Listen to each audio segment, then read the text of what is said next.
Hi, my name is Chet here from Avion Technology in the Chicagoland area. Right behind me, you see the I-90 Expressway. Um, so we are essentially a digital agency based out of the northwest suburbs. Um, we work in four silos: product development, white label programming for other agencies. We also do digital transformation, which is things like Salesforce and Microsoft Dynamics for our enterprise clients. And we also do digital marketing. So today's topic actually is something which concerns a lot of our small business clients, and that's cybersecurity. So as we all know, especially the last 4 or 5 years, cybersecurity is something which has gained a lot of spotlight. Why is that? For a lot of reasons. Essentially, one of the things is that data has become the new gold, right? If I get access to, it's called PII, sensitive information.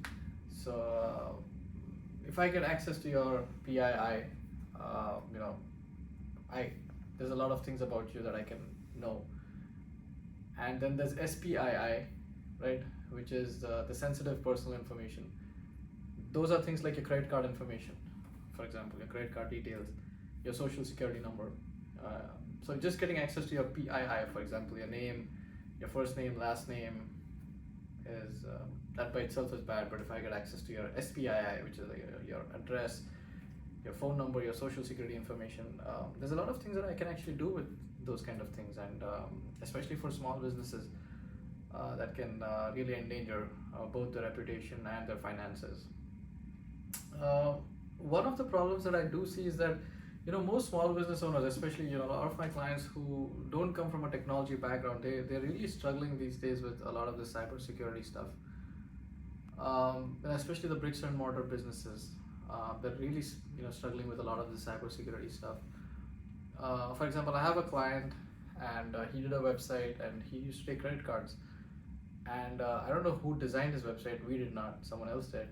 And he had a little form where you input credit card information. Now, usually there's a compliance called PCI DSS, under which you are not supposed to not only not save any information, right, but you're not even supposed to have that information in a cookie on a browser, right? So it has to go to an API, and the API directly takes you to the payment gateway. But for some reason, this client used to store his client's information in his own site's database. And of course, that because he was not from a technology background, his website got hacked, and all that information went out, and it caused him major, it caused his reputation to take a hit. So definitely, a lot of small business owners are struggling with cybersecurity. There's also a lot of compliances, like PCI DSS is one. If you have any client of yours who's in Europe, for example, you come under GDPR. Now, an American, a local client will ask, oh, I'm in the US. What do I have to do with the European compliance? But that's not how it is. Even if you have a single client of yours who's in Europe, and if you're storing his information in your database, you come under GDPR. So there's a lot of compliances now, and I think as a small business owner, you have to be aware of some of those. Secondly, it's threat actors, right? So anyone outside who's trying to do anything to your systems, whether through a malware attack or through ransomware, any kind of malicious activity, he's called a threat actor. Now, threat actors could be international. They could be someone who's sitting in a different country who manages to get access to your laptop, or they could be internal. They could be your employees, right, who managed to get access to your laptop. In fact, there was some statistic by Nielsen which showed that the biggest chance of a cybersecurity incident happening is actually when the threat actor is internal to your organization, right? So today I'm going to just discuss a couple of these topics at a very high level. The important thing for you, important takeaway from you, for you, is that you have to realize that no longer are we back in like the 2005 days, when you had a single page website and it was a standalone entity. Those days are gone. Today we live in a very complex world, and frankly, there are people who use that complexity to their advantage, right? It's the age of information asymmetry, right? And it was always like that. Anyone who had access to more knowledge could leverage that knowledge to exploit you, right? That's how the world always is. But we are living in an age now where that information asymmetry is really more pronounced, right? So, for example, if I have access to how to code, for example, I can really leverage that information asymmetry against you.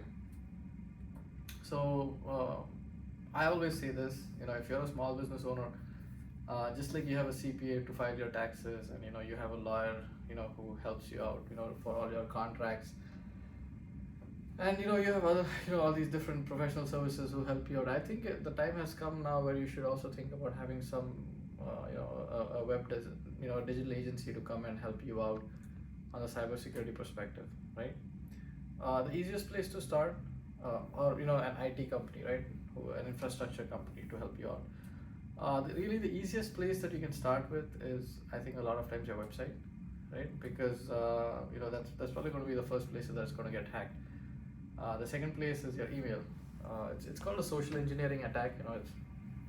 It's called phishing or vishing, but it comes under this bigger thing of social engineering. And what they essentially do is, they send you an email, asking you to click here, and once you click there, it installs a cookie in your laptop, and that cookie kind of starts getting access to a lot of your confidential information. So definitely, I think it's if you're a small business, the time has come to speak to your local IT company and to talk about different deterrents and how you can stop some of these. But today I'm going to talk about these things at a high level. So the first thing is, like they say, for any disease, for example, if let's say you have an obesity issue, right? The first thing is you accept it, right? You accept the problem that there is an issue, right? I think a lot of times a lot of problems grow out of proportion because we refuse to accept it. We refuse to acknowledge it, that this problem does happen. So I think that's the same goes for cybersecurity. Within your small business, right? I'm sure you have like weekly meetings and monthly meetings and annual meetings. I don't know how many small business owners actually have like a quarterly meeting to assess what is their security posture. Right? This is called a security posture. A company's security guidelines is called their security posture. So I don't know how many small companies actually have a security posture or have some kind of a cybersecurity policy. Most don't. And I don't even know how many small companies actually have these kind of review meetings where every month or every quarter they're doing some kind of a review of how they're dealing with these threat actors. So the first thing I would say is that I know most small business owners are busy. I know all of you have. It's a tough life, right? If you're a small business owner, it's a tough life. You have sales to do. You have deliveries to do, and you have finance and you have recoveries and all that stuff. But in all of this, even once a month, if you can carve out an hour of your time just to begin to get the ball rolling with your cybersecurity protocols and your security posture, I think that's a good start. So the first thing is awareness. Somewhere in the back of your mind, do begin this process of creating a security posture and becoming more aware of really the fact that in the next decade or so, cybersecurity is going to be insanely important, right? Number one. Number two, now that you have awareness, start creating a policy of how you can prevent some of these things from happening, right?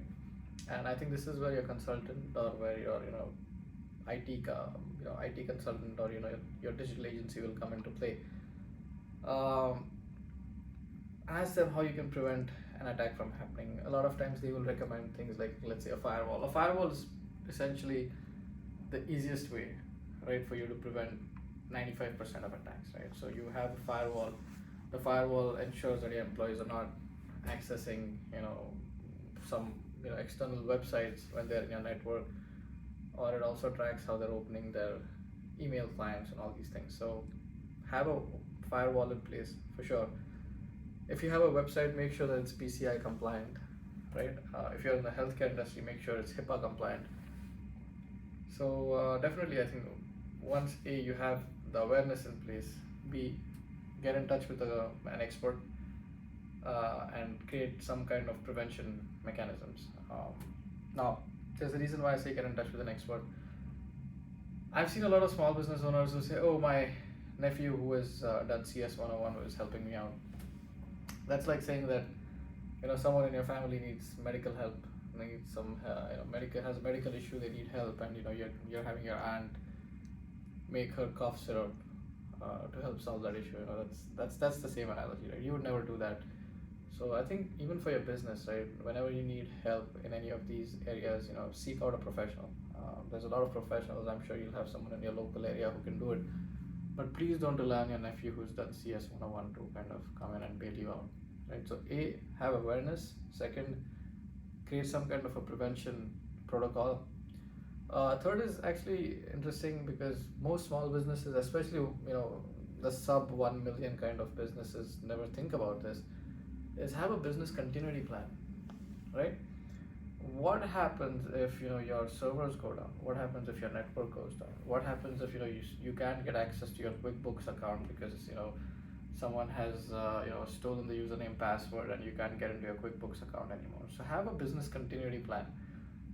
Again, this is going to be a part of that whole security posture that I was talking about. But once you actually start thinking about all these different scenarios, you can then start creating mitigation measures. Like, for example, the most simplest kind of security measure is having a two-factor authorization for your server or for your QuickBooks or anything like that. Have a two-factor authorization in place. So anytime you need to log in, that person can only log in if they also essentially have like your phone, right?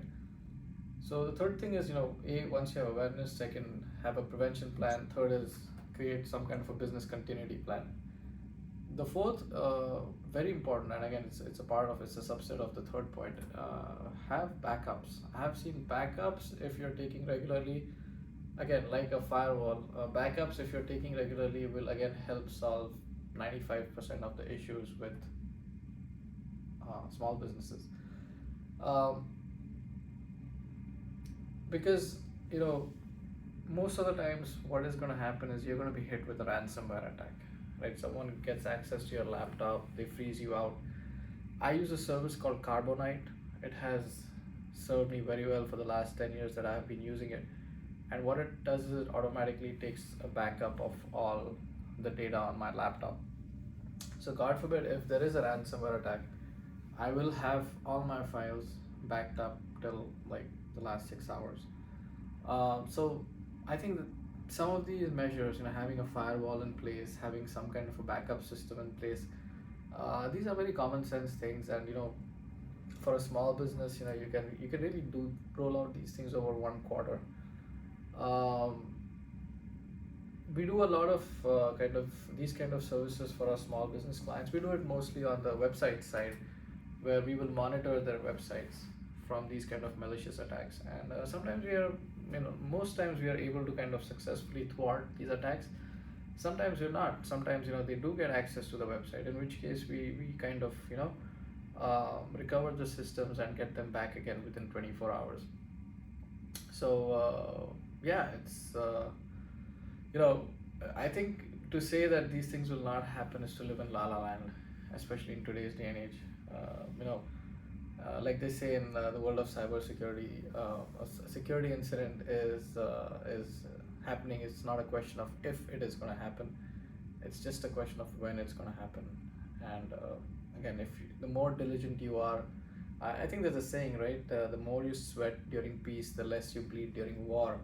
So similarly, the more you kind of sweat when things are normal, the less you, I guess, bleed when you get hit by some incident like that.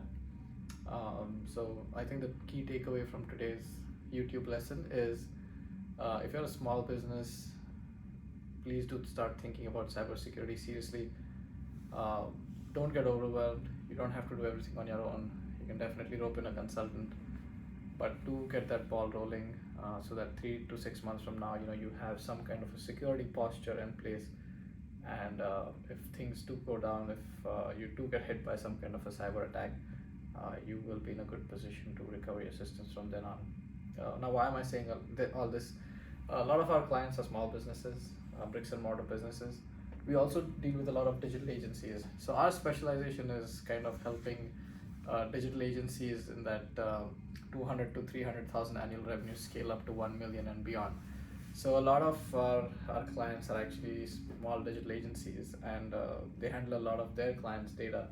So we consult them on this as well. So there's about 17 years of wisdom in what I spoke today. If you like this video, give us a shout. We're here based out of the Chicagoland area, Avion Technology. So this is my contact information right here, and this is our website. So feel free to check us out. And yeah, if you want to have a conversation sometime, send us an email or give us a send us a give me a ring on this number, and we can connect and discuss more. This is Chet here from Avion Technology signing out. Thank you so much.